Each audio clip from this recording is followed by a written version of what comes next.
Sorry, one got stolen, and this is still the level of security. Nina herself telling people to stay away. Hey everybody, welcome back to the Stoneface Reactions. I'm Theta, this is Lessons, and we are back with another episode of Mobile Suit Gundam 0083 Stardust Memory. Normally, we come back with notes on a board, and this time we stab again! Haha, fooled you. Well, 50% of us have, anyway. 100% of us come back with a board, because that's all me. If we were doing... Oh, I could imagine a world where you do a board and I do a board, and then we just compare. Yeah. That would be interesting. An insane waste of time, yeah. No. But yeah, no. Lessons does not come with notes today because he spent all of his time doing notes for a show called Giant Robo. So check that out, episode 2, if you want to see Lessons' amount of work. I don't know how to feel about that, but sure. It's cross-advertising. I'm advertising another show. True. It's not inaccurate. It just feels like backhanded. Oh, I thought you were going to say accusatory.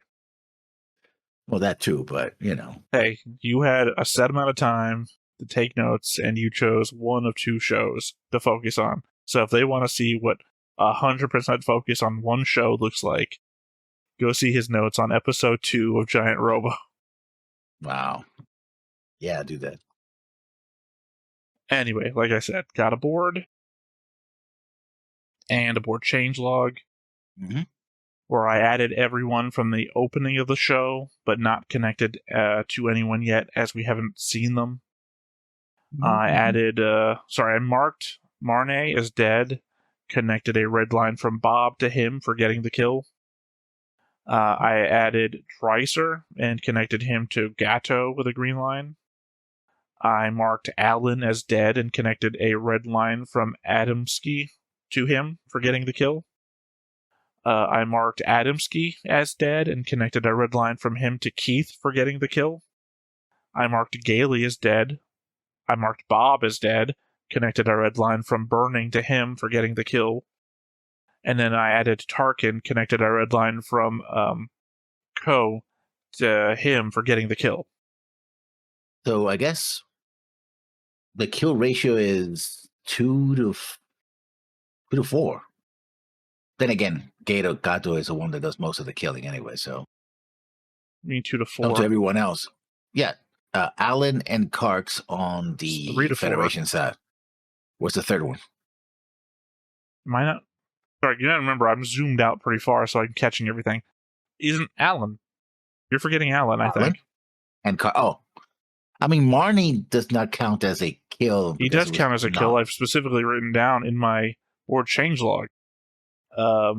Connected a red. Marnie is dead. Connected a red line from Bob to him for getting the kill. Bob specifically kills Marnie. He targets the building Marnie is in, killing him. Yeah. Also, not for nothing, your ratio is literally dead to dead. So Marnie is dead. He's of the dead people. So 3 to 4. Yeah, but kills basically means defeated in combat. Well, I, to be fair, have argued in the past that if I shoot you in the back of the head, that was not a combat. At the same time, he was in a combat zone, which is different if I just murdered you on the street. So I think in view of my comment, I think he still counts as a combat kill. It was a combat zone. They were fighting Zeon versus Federation, and that Gato was out in a Gundam fighting another Gundam, and then they fired the missile attack, and then Bob shoots him with artillery. So, combat zone. I think that's the difference between murdering you in the street or an assassination, or whatever you want to view that as, a hit.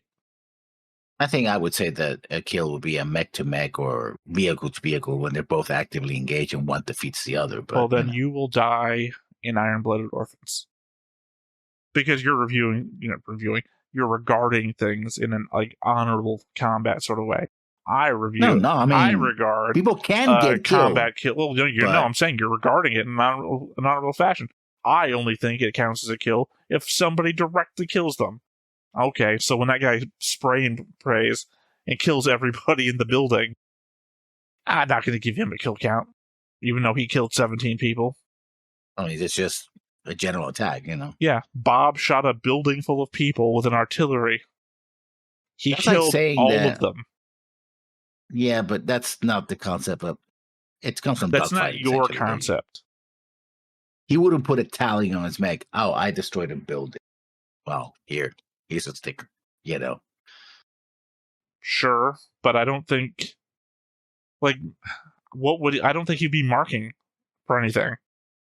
Well, he would be marking for other mechs that he's destroyed, or tanks. Yeah, sure, or if he's killing mechs, but he's not that. This isn't like the beginning of the war where he thinks, oh yeah, I'm doing the right fucking thing here. This is Xeon rogue operations. He's targeting buildings. I don't think he's like getting out of the mech to make notches anymore. That's what I'm saying. You're regarding this as like honorable duelist. Yeah, I'm gonna make a notch on my handle. I'm gonna make a notch on my handle for every guy that I've stabbed. And it's like, okay, but you just set up an explosive in their sleeping quarters. So is that a notch or no? I don't fucking care anymore. I'm just out to kill people. No, you don't want to bother. It's not it's not the same thing. Well, as I'm saying though, it still kills. He killed a building full of people. That's not arguable. I don't think you're going to argue Bob didn't kill him. Bob killed him. Yeah, but when I mentioned the idea of getting kills, that's not what I'm talking about. The mere act of killing, destroying something, is not enough, right? But I'm just saying that I think your idea is antiquated bullshit. He got those kills. I don't care. It's okay. How about this? I don't care what the standard military thing is. Like you're going to say, oh, when fighter pilots do this, I don't give a shit. If a fighter pilot drops a bomb on a preschool, he killed all of those people. Those are his kills. He might as well mark it down on the side of his plane because you just killed all those people. Fuck it. Yeah, that's the dead end. I mean, it's not it's as dead end as you make it. Because again, you're saying that bombardiers don't count kills. It's like, okay, probably for the best considering how many, how much people get killed. They do count bomb drops, but they don't count the targets. That's what I'm saying, because you're picking and choosing at that point, and you know what? That's bullshit. Oh yeah, I killed that tank that I targeted with my artillery, but I'm not going to count like the 7 other people that were just around the tank. You wouldn't. Yeah, because why not, right? It's an arbitrary rule that I've made. It makes me feel better when I have to shell a city, and I might accidentally miss a few of my shells and hit some civilian targets. I'm only going to count the kills I want to count. No, usually their superiors who actually decide which is categorized as a kill. Man, it's bullshit. In the same vein as war is essentially authorized murder. It's all bullshit. We're killing people. Why don't you count all of the people you killed? The fact that you're making the moral argument here. I think it's a moral argument. I mean, it's a realist argument. You are killing people. If you're going to count kills, count all of your kills. I think it's bullshit not to count all of your kills. It just says to me that there's the people you think aren't worth being people. It's a moral argument. Well, no. Which I agree with, but No, I mean, I'm not making it from a moral standpoint. I'm making it from a real standpoint. Again, who's determining who's worthy of dying? If you're saying your superior is saying, oh, you can mark that down as a kill, what about the other people you killed today? It's the same thing. If a serial killer kills a bunch of people, you count all of them. Yeah, I get that part, yeah. But those are, victims, yeah, targets. Yeah, if a terrorist blows up a building, you say that terrorist was responsible for everyone that died in that building. So why not the artillery guy? Is he more honorable than the terrorist? No, he's not. Anything to say about the board, other than our 3-to-4 ratio on dead people? Not really. All right, to notes then. So we watched that short OVA for the 0081 Battlefield record, where the description of the game mentions a mass driver on the moon being used as a weapon against the Earth.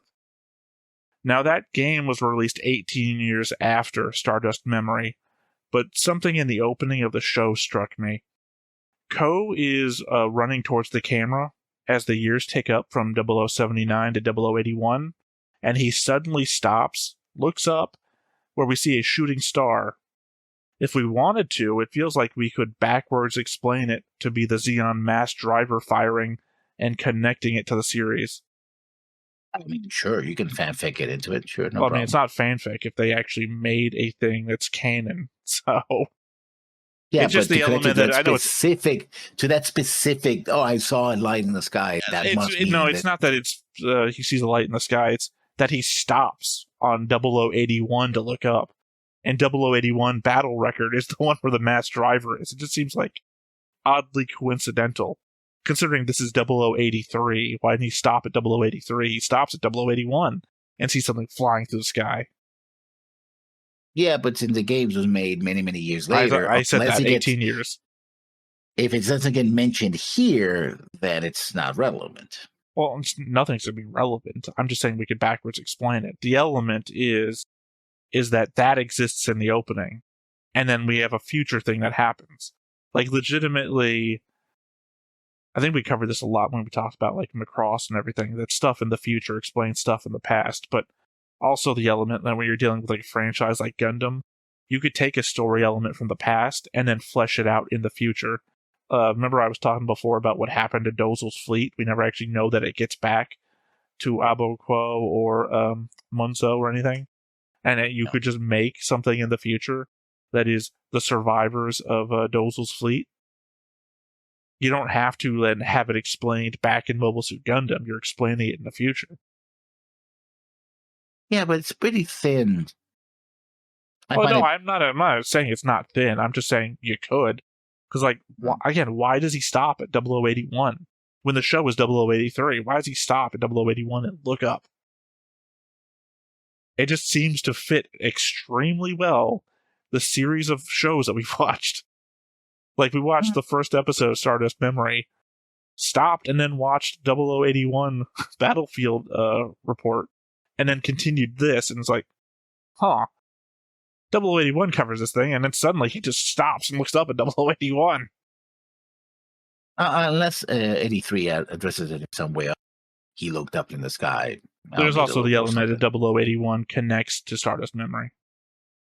I don't know exactly how, but I remember I was reading the wiki to you, and then I told you that in the game for 0081, it then says it connects these events to Stardust Memory in a way, and then I stopped reading it because I didn't want to spoil for this show. So we know that 0081 does connect to Stardust Memory in some way. I just don't know how. Well, I can see, sorry. So that could be the thing, too. Yeah. We'll have to see the show does something about it. Well, it probably won't, considering that the game comes out 18 years after the fact, and neither of us are going to play the game. So, I don't know. Sometimes it's crazy how surprising little buy-in you have on these things. I mean, I have surprised because I don't see the connection. It's a possibility, but it's like, you got to give me a little bit more. I mean, I can't argue if you say I need to give you more. For me, I mean, the connection's obvious. I've said it 4 times, so I'm not going to say it again. It just, for me, that's enough to create a fan theory. Like, I'm not saying, obviously, you're saying that's fan fiction, but for me, it's the element that 0081 does connect to Stardust Memory somehow, but it connects in the game. So technically, it's something we're never going to see. You know, not unless they actually, at some point, decide to make a 0081 anime. I doubt it, but you never know. Yeah, you never know. They're still making Hathaway. Yeah. Stardust Memory, I think, might be my number 2 favorite Universal Century opening so far. For the record, my top 5 as of writing this, which would have been probably 2 a.m. last morning. Mm-hmm. Number 1, Mobile Suit Gundam The Origin Rise of the Red Comet's 40th Anniversary Special Opening. Very specific, yes. Well, it's because there's one we didn't watch, Rise of the Red Comet. We watched the Origin, but each of the episodes in Rise of the Red Comet, well, each 2 episodes had one opening because essentially put together they're one episode of the Origin. And for the 40th anniversary, that's the opening I talked to you about at the end of the penultimate episode of G-Quux, which was the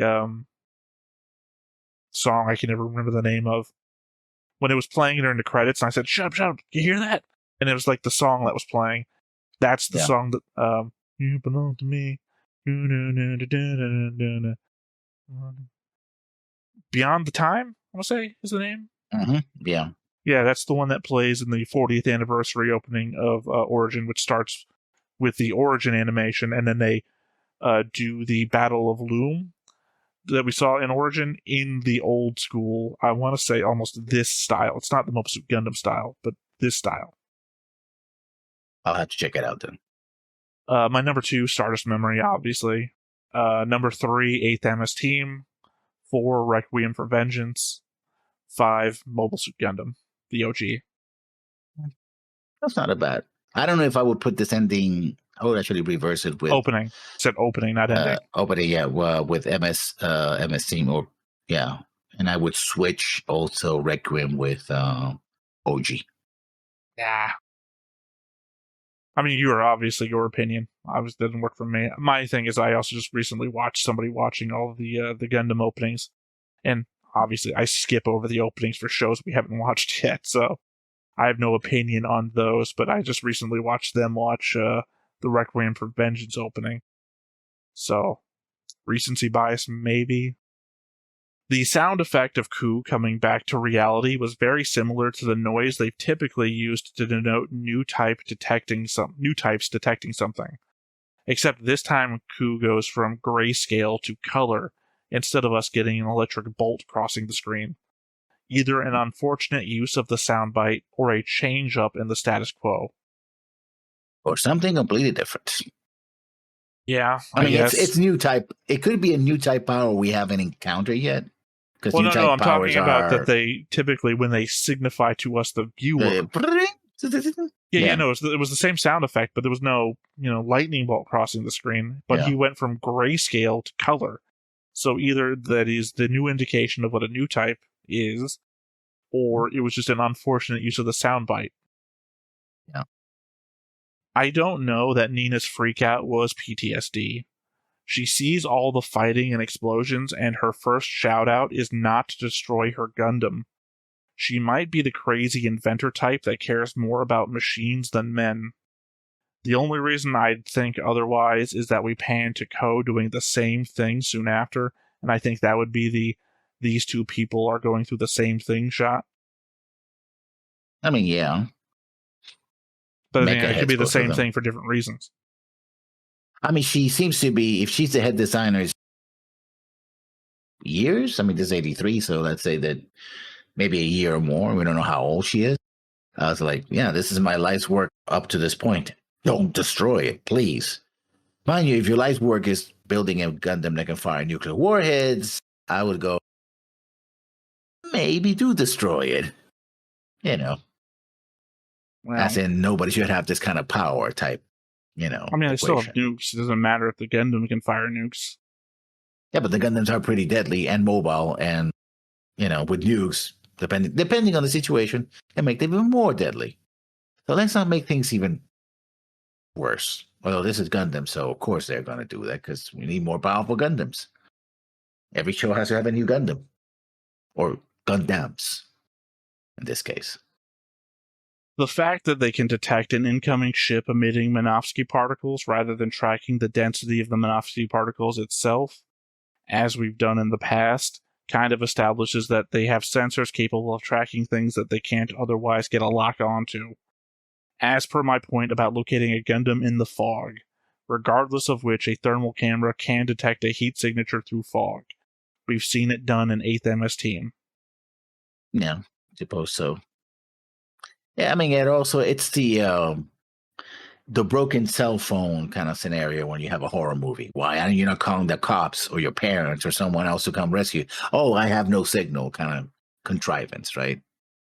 oh, there's Minovsky particles. I can't detect anything, so I guess I got to go visual, right? And Well, play I mean, games it in the just keeps fog. coming up that I have to defend my opinion that they can see Gundams through the fog through sensor packages, and you always argue with me. So it's like, we've done it before, though. And more Yeah, well, specifically, this shuttle is coming down, emitting Minovsky particles. So technically, I don't know how they're detecting it at all. Typically, in the past, they would be like, oh, there's a lot of Minovsky particles coming from this area. We don't know what's there, but there's a lot coming this way, which implies something is coming. But no, they said, oh, there's a ship coming there. Can't get a lock on it. It's been emitting Minovsky particles, but it's there. It's like, oh, well, now you can track it, I guess. well, they could have seen it. I mean, they see something burning in the sky, get a telescope. No, like, it's oh on yeah, I can see it's on their sensor thing. Yeah. What does God need with a starship? Or, I mean, what does Admiral Delez need with a nuclear Gundam? Well, I don't think the Admiral, it's the same thing as, say, God, but, so I think the analogy breaks down there. I know the joke about Star Trek 5. It's not but, an analogy at all. It's just a joke. Yeah. I mean, it's not a joke. The second half is a legitimate question, but it's a joke, the first half. I think it's to either threaten or kill a lot of people. Basically, that's what would you need a nuke for. I mean, it seems to imply he has a plan, but he's not using it where it's at. He's not nuking the base that he gets it from. He wants to bring it to space. He's sacrificing units and resources to get it to space. Maybe try to get revenge on whoever he's blaming for the death of Giran on the Sion side. Blow up what's the home banshee of Sion. I've said it already. Within this whole recording, I've said it already. Legitimately not that long ago either. I'm drawing a blank. I'll give you points if you can even just say what side it is. So 1 through 7 shot. Tell me, which one do you think it is? It's side 3, right? Yes, side 3. Yes, it's side 3. Which name starts with an M? Yeah. Monto. There you go.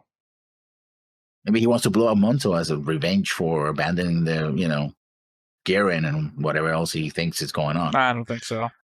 Gato says stuff about restoring Xion and everything. I don't think he'd be stealing the Gundam to nuke Xion to restore Xion. No, depending on how much of an extremist he is. Well, I'm saying, I don't think he'd specifically be saying those words to represent the thing that you are proposing that they're up to. Yeah, given recent events while we're seeing this episode, and I will not comment any further on them. Thank you very much. Moving on. Yeah, if those of you are wondering, he's referring to Washington, D.C. getting nuked. Yeah. It's going to be horrible if that turns out to be prescient. Happens. Well, can't release that episode. Yeah, that's a gone world to shit episode, if a situation, if it... Yeah, release the episode. It won't matter. No one's here to see it. Hopefully it's... I'm not going to get into... We might end up getting into nuclear scenarios later on if this nuke ever gets used. But we can avoid that for now. The Nightmare of Solomon. Pretty sure that was Dozle. What the hell did this guy do at Solomon to earn that title? Conceivably, we know he retreated as Solomon fell, and this guy's still alive.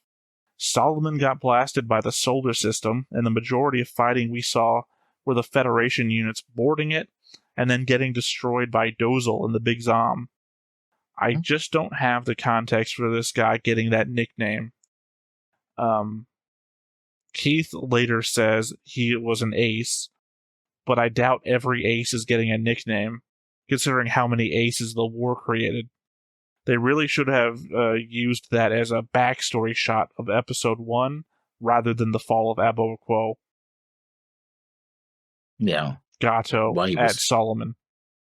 In fact, they shouldn't even have used Solomon. They should have used another battle. There's months between the battle of Solomon and, the beginning of the war and all the way to that, or when the Gundams are introduced, right? So you could have other space battles. Oh, yeah, this space battle that we just invented for this anime that happened because space is big and you have different places, and therefore he is a nightmare of that, right? It's like, okay, sure. It's like what happened with Seed, where it was the Hawk of Endymion, It's like, we never see the Battle of Endemon. But apparently there was a Hawk of the end of Endemon, so that's all you need to know. He's a great pilot there. That's all you need to know. All right, I've got a giant list here. Memorable voice actors for stuff that we've did on the channel that are in this. English VA or Japanese VAs? Japanese VA, because we released this, and I was gonna do an English Japanese. I was like, that'd be a lot of work, and I only people that know that I watched this in English is for my notes. So, yeah. Ryo Horikawa, Ko's VA, voices Reinhardt in Legend of the Galactic Heroes. Didn't recognize the voice. Akio Atsuka, Gato's VA, voiced Blackjack in Pluto. Shingen in Durara, Ryder in Fate Zero, Darlian in Gundam Wing, Kai in Giant Robo. It's a character that literally just appeared in the episode we watched it earlier. And a ton more from other shows on the channel, but I'm trying to keep the list to just things Lessons and I have seen together. Or are seeing right now, yeah. Well, yeah, no, things that only you and I have seen together. So not like, there's been plenty of stuff on here that's been in stuff that I've watched solo or stuff that me and Griffin watched, but I'm keeping it to the stuff that you and I have watched. Rai Sakuma, Nina's voice actor, voiced your fave from Across Dynamite 7, Suzapi. Yep, Nina's the rapist. Anything else? Oh, I got a ton more. Kazu Ikura, Mora's voice actor, voices the young Basara Nikki from Macross 7 Encore. Forgettable, yes. Anything else? You can say that, everyone, because I've got a lot to go through. You're going to say this a lot. Chikao Atsuka, Synapse's voice actor, voices the grandpa from Ekashi Samurai Horror Tales. No, the rapist, actually, technically. Yeah. Masashi Sugawara, Burning's voice actor, voices Ray Lovelock from Across 7. Kei Araki, Simon's voice actor, the woman from the bridge, voices that soldier that gets the transport named after her in 8th MS team, as well as Hildy in Gundam Wing. Yeah. She has range. Kazuhiko Kishino, Pazarov's voice actor, voices Dr. Morisawa Sebai in Gundam Seed Stargazer. Osamu Saka, Marnie's voice actor, voiced Kaiser Frederick IV in Legend of the Galactic Heroes. Also Maestroff and Takashi Hayase in SDF Macross. Masaharu Sato, Bob's voice actor, voiced Captain Higgins in Macross Plus. A news guy in Macross 2. Irek in Legend of the Galactic Heroes, and General Twanning in Mobile Suit Gundam. Cool. Takashi Taguchi, Gailey's voice actor, voiced Instructor H in Gundam Wing. The used car salesman. Yosuke Akimoto, Alan's voice actor, voiced Siegel Klein in Gundam Seed, Lord Alberto in Giant Robo, another Giant Robo we just watched, and Hardy Steiner in War in the Pocket. Oh, the captain, yeah. Sorry, Captain Steiner. Yep. Ryuji Nakagi, Dreiser's voice actor, voiced Diago in SDF Macross. And what's Diago, though?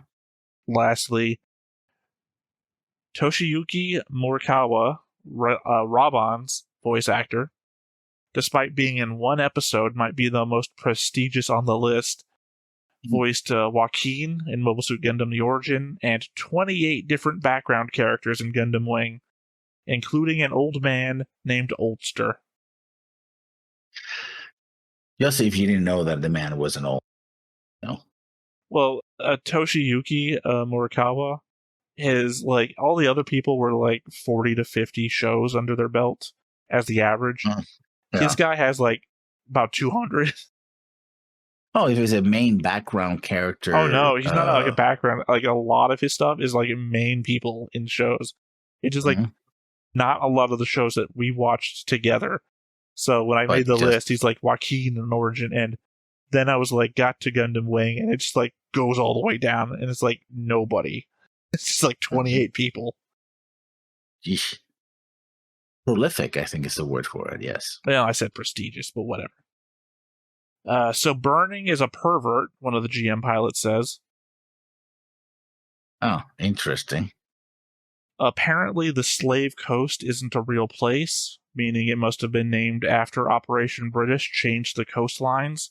Since it's a fictional location, that's got to be some sort of social commentary from the Japanese being lobbed at the Australians. I mean, there is the Gold Coast in Australia, but I don't think there's much gold anymore. We've already encountered the Japanese renaming American locations in Mobile Suit Gundam, where that just turns into a weird amalgamation of the words that already exist in those place names. Yeah. But last episode, we went to the Slave Coast. Yeah. I really liked Burning's breakdown of the upcoming battle and inspiration speech to get Keith and Ku motivated to act. What took me out of it was Nina getting on the line from the Jeep-mounted radio. How many people are on this line? How easy is it to listen into? Gato is in Unit 2, presumably with the same radio equipment with the same settings. He could have heard Burning's entire plan. That is very true. Although, well, I guess that's not how radio works. So you would have to be, I was going to say, well, she can come in a different frequency, but it wouldn't be in that frequency, so you wouldn't be hearing her. We didn't get anything before they left the base about them changing frequencies or, channel 2 or, whatever. But Gato could just be over there. Like, he's hiding in the mist waiting to ambush them. Just change and listen to radio stations. My final note, I'd really like to see something from the Republic of Zeon during all of this. Some idea of what's going on over there or what they think about the Zeon rebel forces. It would be interesting to know that, because are they supporting them quietly? Are they, trying to keep their distance? Are there factions within the Republic of Zeon that are, new Neo-Zeon or not? Or, yeah. Well, it's just that we get the idea from, I think, even 0081 that there's a Republic now. Yeah. And now it's been 3 years after the end of the war. We just haven't seen anything from Zeon.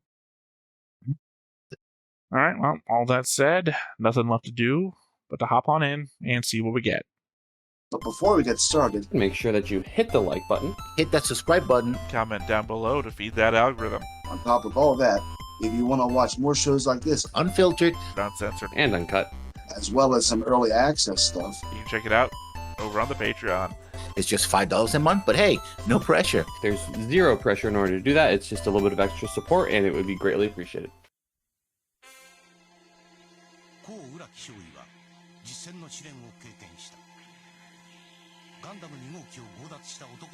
So, 3 years ago, he was either never recruited, one of the children that got recruited into the 15-year-olds that were getting recruited into the Alliance side. So he didn't see combat at the end of 79. Actually, it's 4 years, 79, 80, 81, 82, 83, yeah.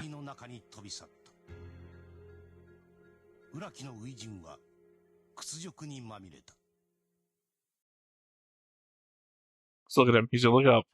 Stop now. And look up. See, they focus on it. I mean, it could be literally the Stardust memory, I doubt it. Stardust memory is this thing that's happening now. You don't remember that Gato and the other guy were talking about the Stardust plan? Yeah. So that's happening now. It can't be from a year and 2 years ago. But yeah, as you recall, we do have to talk over the opening lessons. I do like all the portraits, like, oh, let's see all your characters. It's not all. And I really like. They don't show the Zeon people for some reason. Other than him, other than Gato. Yeah. He's the only important one. The other ones are going to be dead anyway. I mean, Dreiser is still alive. Delaz is still alive. Yeah. They mentioned his name. The winner. Yeah, I love the fact that this opening is the winner. It's so 80s. Oh my god! But yeah, sorry, I don't remember what I was talking And I about do like the before. song. Also, I also like the song as well. Yeah, but it's not. It's your 4. You put it down to number 4. The music, not the opening itself. No, I said the music. Oh. Well, I don't know. I think I said opening. opening, but yeah, I said opening. I don't know. Nothing wrong with the opening. Oh, I like the opening. It's not horrible, but I really like the one thing I really like about the opening. Yeah, but I mean, it's not a bad opening. It's like it shows you what's going on. Oh yeah, but the opening is kind of bog standard mecha. It's not bog standard. Like, what's bog standard? Every one of these openings is different. They don't share any common factor other than the fact they have a mobile suit and characters in them.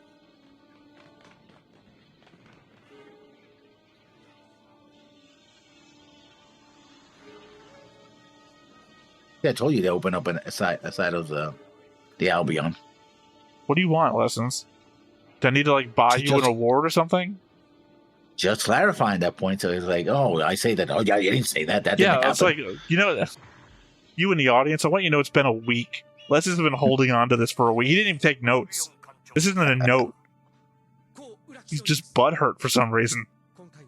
Just saying. Yeah, I think I like admitted to it last episode. Just like, I don't know what you're doing now.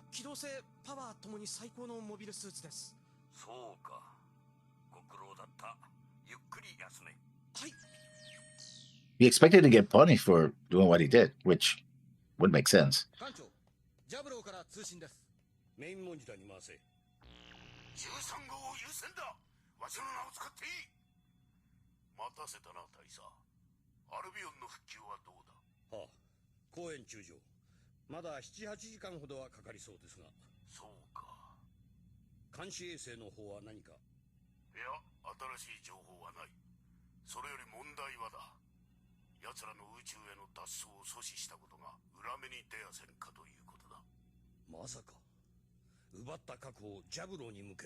I think Jaburo can take a nuke, though. They were targeting Jaburo with Operation British, so they assumedly think it can take a pretty massive hit.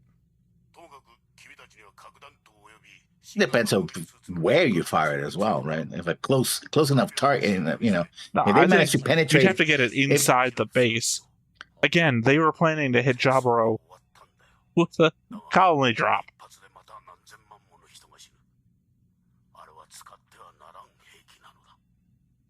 Then they shouldn't have built it, you morons. Oh, it could kill millions. Yes, we know. That's what nukes do. There's no reason for you to create a nuke arm Gundam. They're powerful enough as is.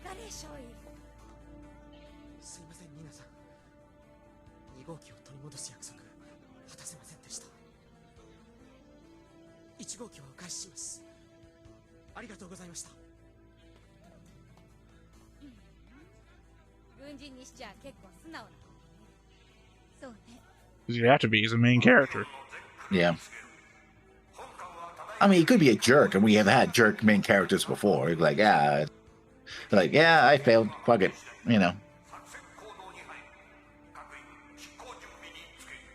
Have we? I mean, what's his name? Amuro stole the Gundams. Like, Gundam is mine. He left with, So that's early Amuro. That's mid Amuro, not even early Amuro. Yeah, you're right. Amuro is pretty mid. Remember, it was Lessons that said that. No, I'm saying mid Amuro in the story. I mean, I'm not taking it back. Amuro is pretty mid. No, Amuro is not pretty mid. I've said the whole thing that you could take Amuro out of the 1 Year War and Federation still wins.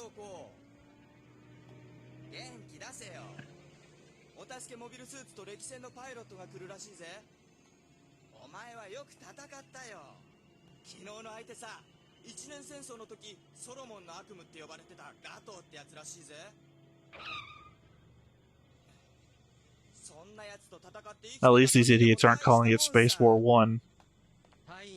One thing they had over Macross. And yet, ironically, would be more right than Macross, though, if they were to do so. Yeah. Retroactively, yeah.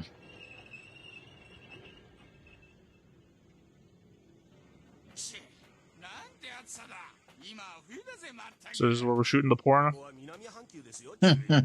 Oh, they have the statues for it.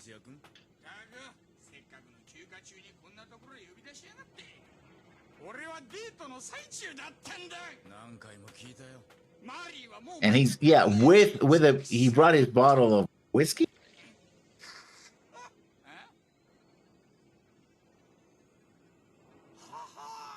This is where we're shooting the porno.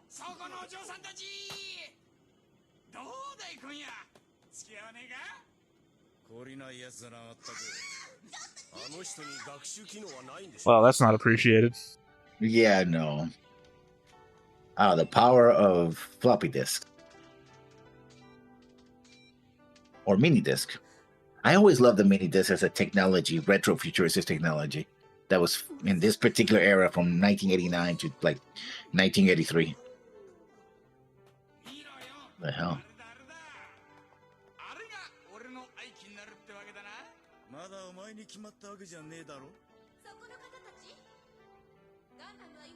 I'm pretty sure they've chosen Ko by this point.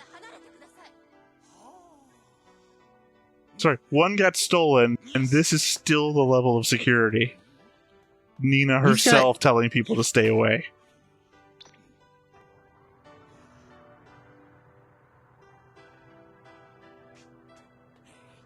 To be fair, if he was a real pervert, he would have stood underneath and just looked up. Yeah.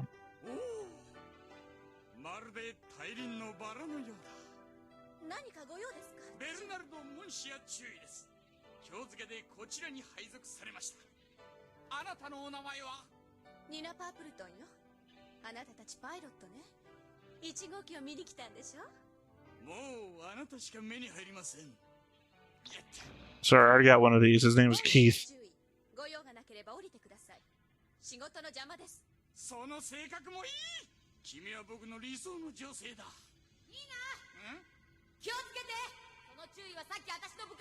All of them? All of them.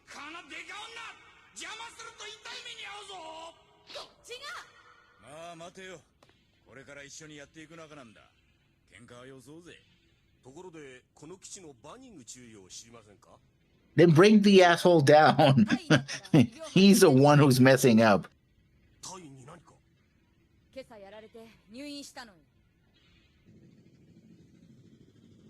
And whatever's left of the hospital. Okay. I don't want to be treated by that jackass. What do they put in your foot? A rod of some sort? Through the middle of the foot? I don't know. I'm not a doctor. I don't know what the hell they...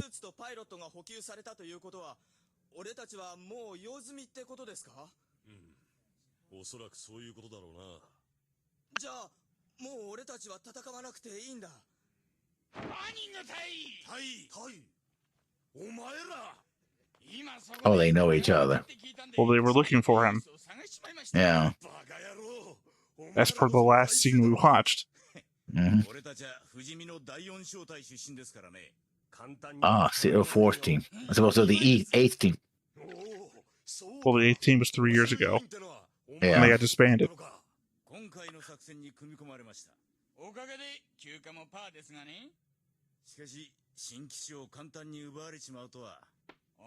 Yeah, so can we.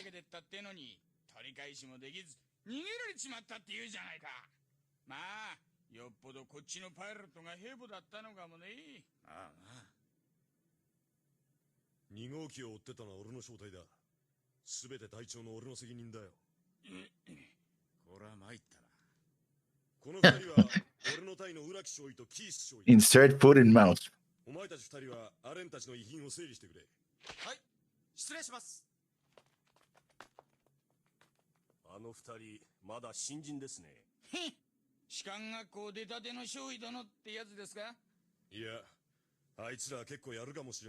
don't know, you get to be test pilot straight from the academy. Yeah.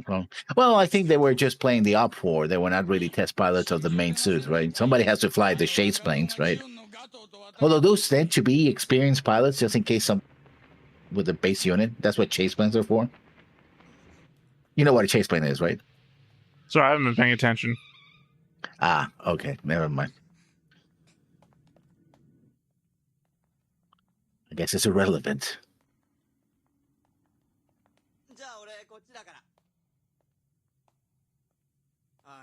Yeah, I'm going to sleep in my collapsed barracks. I guess that is his room.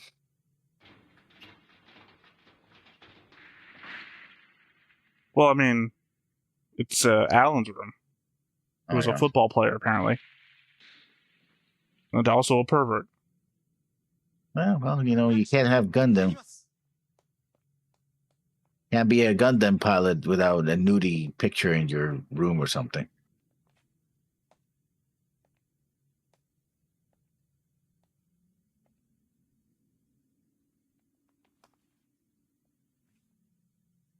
A Super Bowl, yeah. He was a football player, or somebody who idolized. Oh, he was a football player, yeah. I got that from the helmet and the jersey. Didn't need the Super Bowl sticker in the background or all these pictures. Or the closet apparently filled with other jerseys. Yeah.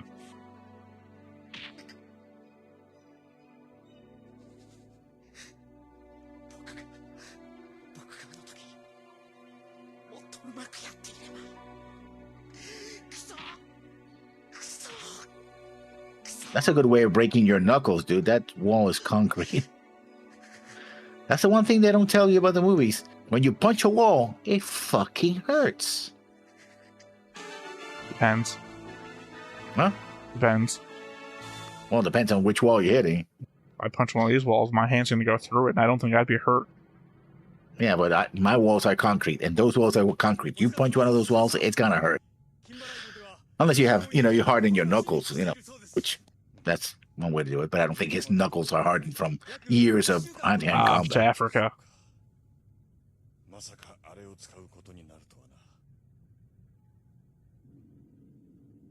What thing?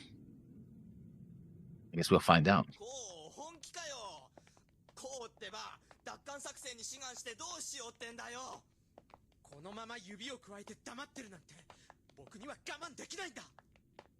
I guess that would be very uncomfortable if you did that, but sure.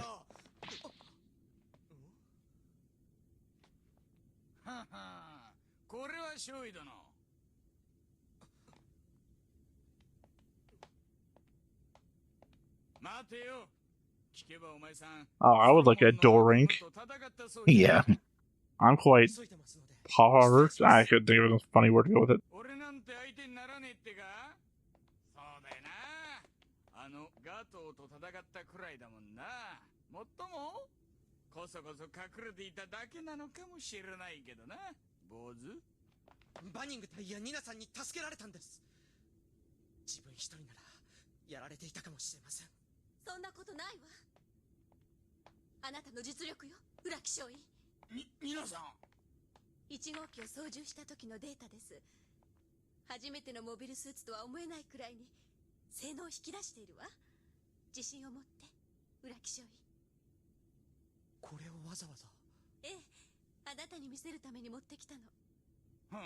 I mean, he is the less sexually harassing person around. Yeah.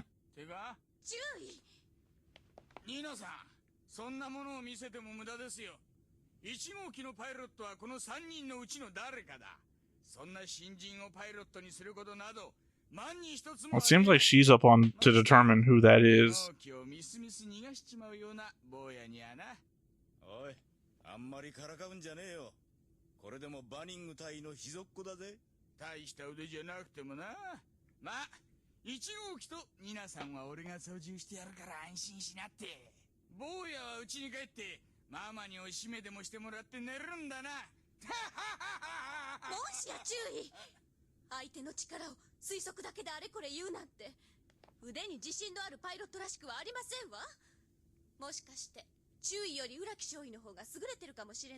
I mean, we have no fucking idea how skilled these people are.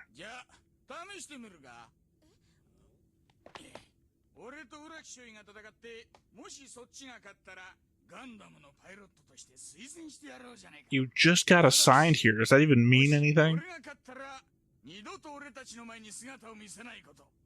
You're at the same fucking base. You'd have to.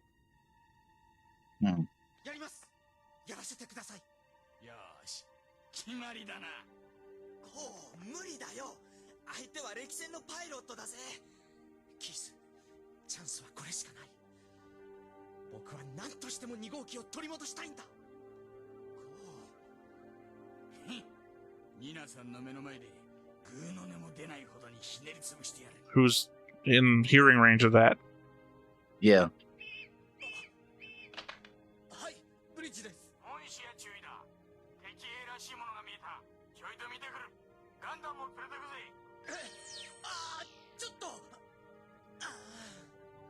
I think we can just do this willy-nilly. Not like we were just in a giant fight before with a bunch of dead.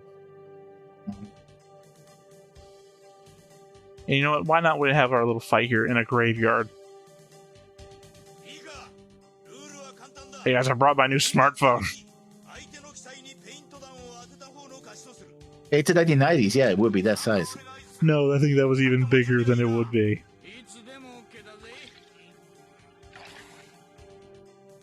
That thing was monstrously huge.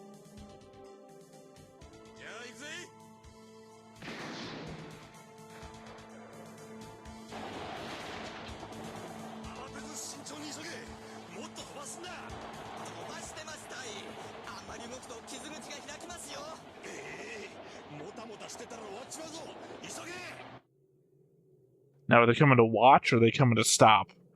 I think they're going to stop.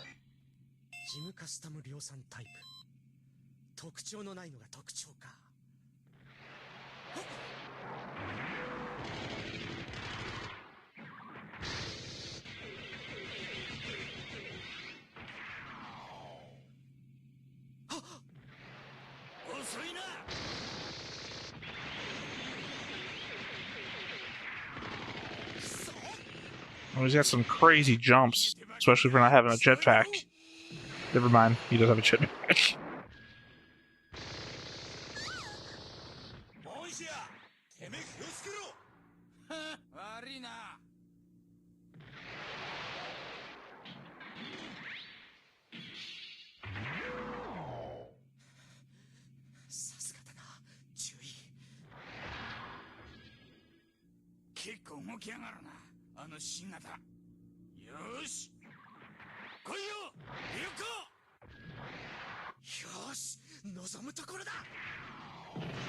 No, that's a trap, dude. No. I mean, if he doesn't fight him, then he doesn't win. Yeah, but, you know, he has to be careful how this is. Trap him. In close, dark area, not a lot of mobility. That's the advantage of the 0-1 unit, yeah?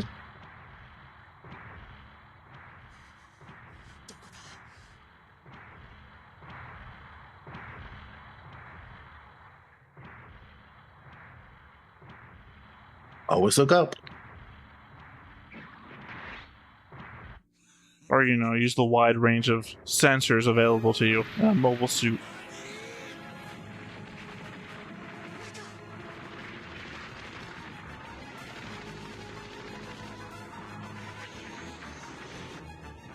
I would say, if you're starting to fall, you got jump jets.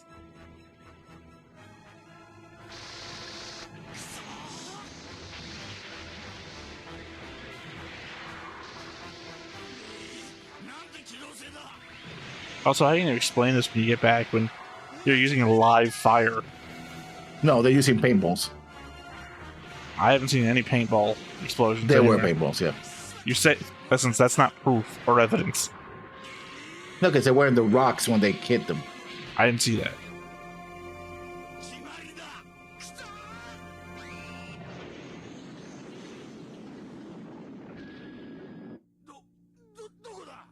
I don't know, probably right where he was the last time you saw him.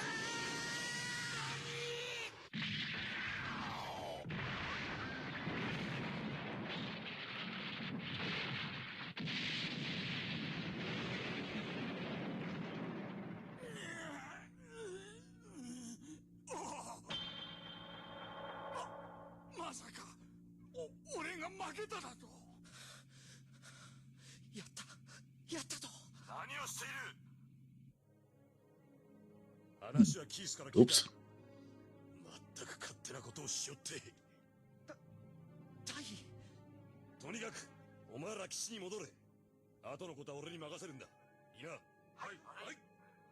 I don't know, man. Maybe blame your friends.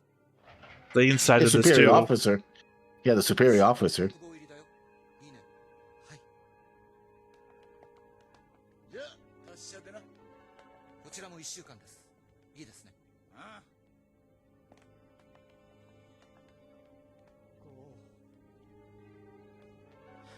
And Keith gets to go off with everyone knowing he's a snitch.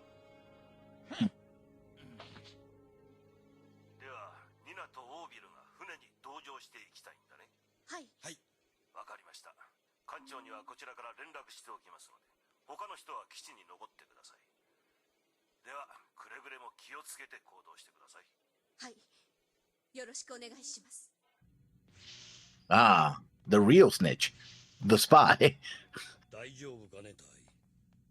Are they going to dump him? He's going to stay on the ship. So, well, I'll say the rest of the staff should stay in the ship, so.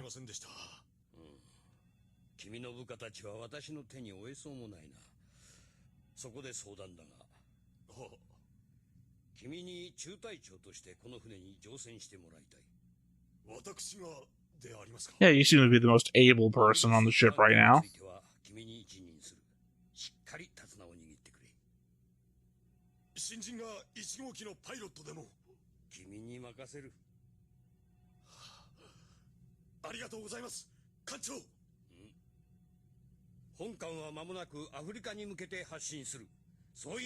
I mean, obviously, we're not going to see Solari, so... You know, unless they named her after a character in this. I doubt it. Or, you know, we see a gravestone in Africa. He tried to save the children. Well, no, that's not what she was doing. She was trying to change the minds of the people that were there fighting for Zeon in Africa. Yeah, and they still have the spy aboard. Yeah, that's going to go well. Well, they don't know he's a spy. I know.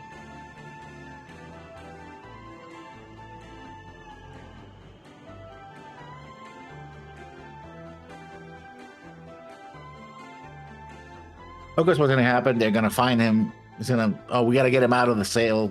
He has a fight, so, you know, the 1 week will be cut short.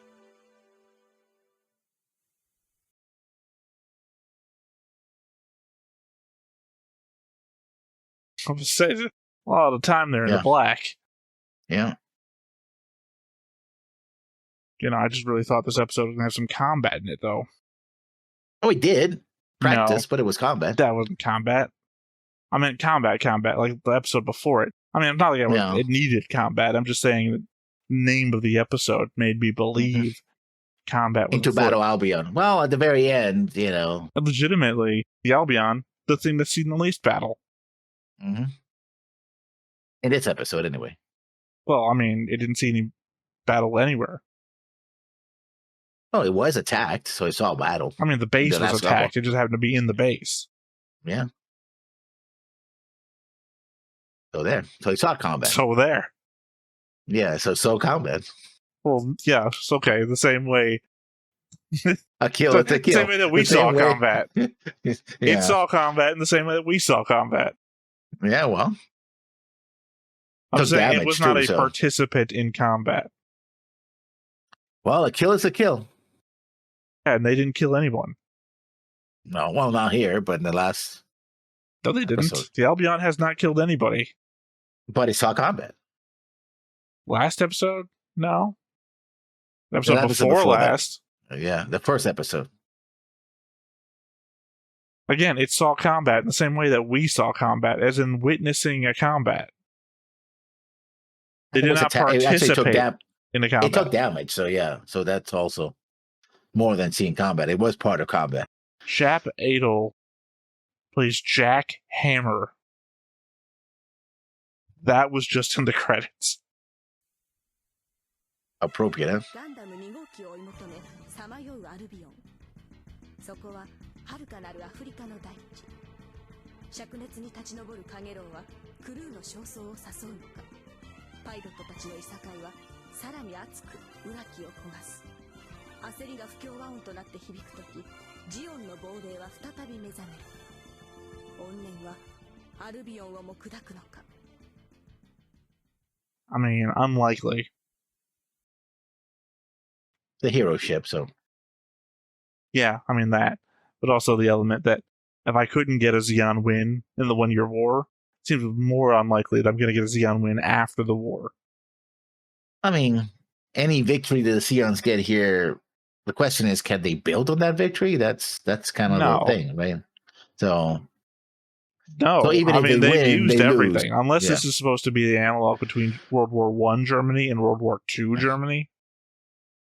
You know, that we take a loss and we somehow still manage to come back as a threat again. But that doesn't seem to be the case.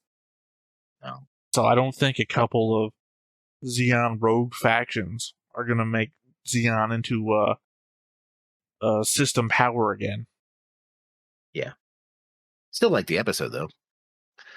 Hate that guy, but the new lieutenant, like, getting antsy with all the women. It's like, yeah, we had to introduce a pervert. Well, we already had a pervert. Well, now we have a real pervert. Now we have two perverts. One was a remember, Burning was supposed to be a pervert, too, as per the other communications. Yeah. Now we have an open pervert. It doesn't disguise how much of a pervert he is. Anything else? No. I'll leave it on perversions.